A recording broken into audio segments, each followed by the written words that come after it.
beautiful people, welcome back to my channel. My name is Mrs. Lord. Yes, you can call me Mrs. Lord. I'm back again with another video today. Let me just switch the engine off. Actually, it's gonna make some noise. So I'm gonna be talking about the reality of getting old in Europe as an African. As some of you might know, I am originally from Botswana and I moved in Ireland in 2009, and I was in my 20s, late 20s. I turned 30 in Ireland, if I remember correctly, and I came in very young, energetic, and I thought the world was my oyster, as they say. So as the years goes by, you realize that you are actually getting old. So if you know my backstory, I came into Ireland, I was on a student visa, and I transitioned into other visas as the years goes by. And I walked in as a carer. I was minding a lady in her 80s who had dementia. And this family, lovely family from Wicklow, they took me in and I stayed with that lady for 3 years, and they took care of me. I got a car working for them. They actually got a car for me, and they insured the car because I needed to do some household chores and drive the lady around. So they kind of jumpstart my life in Ireland, and I'm forever grateful for that. And then I was also studying, so up and down, going around studying and looking after their mother.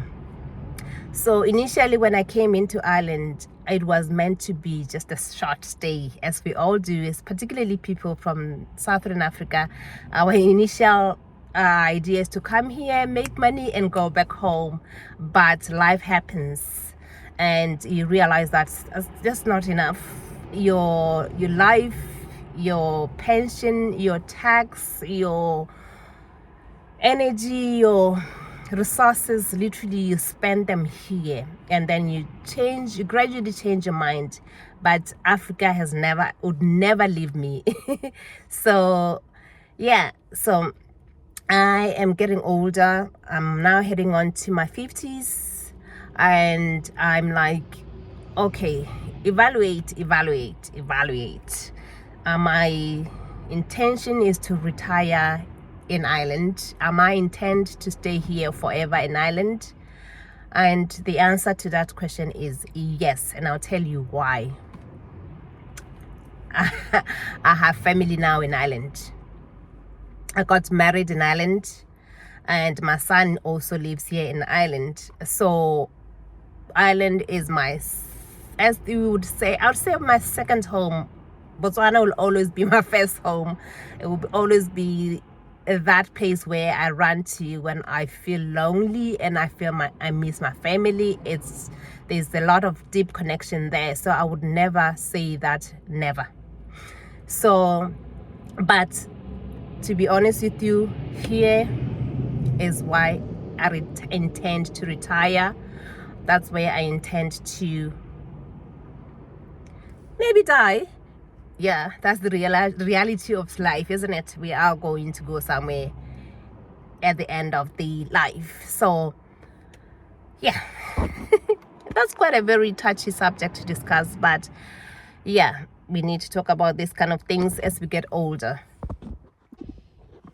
There's the Dublin bastard, you see it? So anyway, I have been getting a lot of comments, particularly from people here in Ireland, the Irish people, saying that go back home. Yeah, you are a sponger, whatever they call us. And I sit back, and sometimes those comments take me back. I'm like, wow, really? I've been here for almost 16 years. I'm like, my social welfare account is like so empty. I never claimed any kind of resources, except when my son was here. He turned 17 when he was here, and it was only for a couple of months that I was on it. That was it. So it's quite sad to get comments like, go back home, you have a free house, you have a free rent, if people like you've been given money. I'm like, no, I'm not. I work so hard. I work every day. I get up and go to work. Some of you might know that I worked in Ireland for quite years of time as a carer, and I transitioned to do IT, and I worked in the IT industry for years.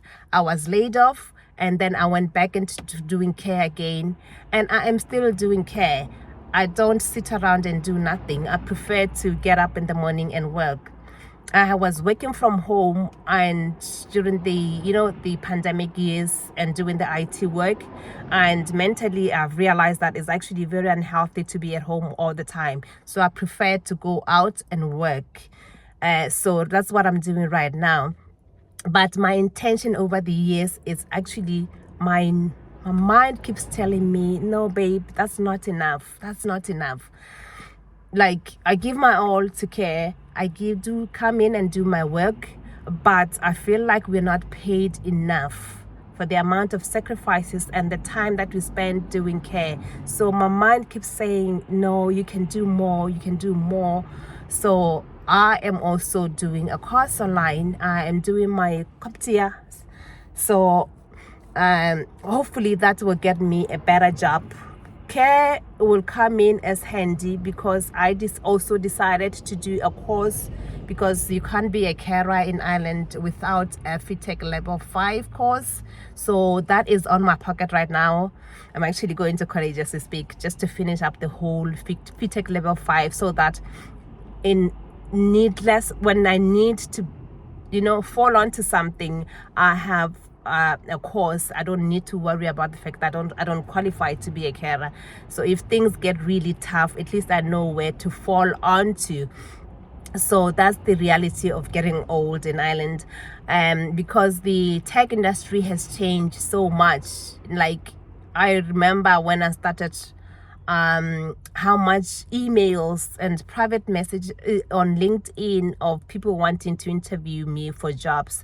That has dried up completely. Not even, it's been months since I've got an email or even a text, anything, even a phone call. I leave my CV, which I do need to have a look at it and structure it properly. But yeah, just to say that things have changed so much that I can't just jump into the tech industry just like that. My mind is telling me that yes you can. So getting old in a foreign country it's a challenge. It's your